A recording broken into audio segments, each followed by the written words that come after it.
بسم اللہ الرحمن الرحیم۔ ناظرین کرام، رمضان المبارک کا مہینہ شروع ہوا چاہتا ہے۔ رمضان المبارک میں مساجد کے اندر تسبیح و تراویح اور اسی طرح نقشہ سحر و افطار بھی آویزاں کیا جاتا ہے، لیکن عام طور پہ جس چیز کو نظر انداز کیا جاتا ہے کہ مساجد کے اندر ایسے نقشے آویزاں کرنا جن کے نیچے یا اوپر یا درمیان میں کسی بھی جگہ پر کسی کاروبار کی تشہیر ہو رہی ہو، یہ درست عمل نہیں ہے، یہ ناجائز ہے۔ اس لیے اس سے گریز کرنا چاہیے، اور تسبیح و تراویح میں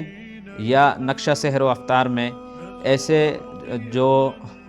جن میں کسی بھی طرح کا تجارتی تشہیر ہو، اس حصے کو یا تو کاٹ دینا چاہیے یا ایسے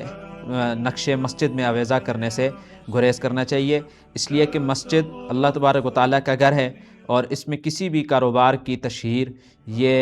اس کی اجازت نہیں ہے۔ عام طور پہ جو لوگ اور جو کاروباری حضرات اس طرح کے نقشے وہ شائع کرواتے ہیں تو وہ گھروں کے لیے یا دوسرے دکانداروں کے لیے تو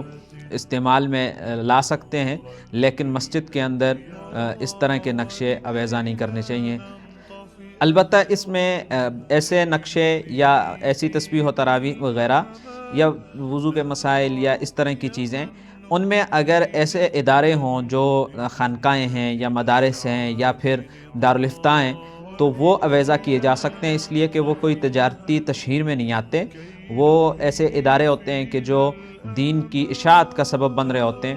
ان کا معاملہ اور ہے۔ البتہ جو تجارتی تشہیر کا سبب بن رہے ہیں وہ باقاعدہ ایک ایڈورٹائزمنٹ ہے، اور مسجد کے اندر اس طرح کی ایڈورٹائزمنٹ سے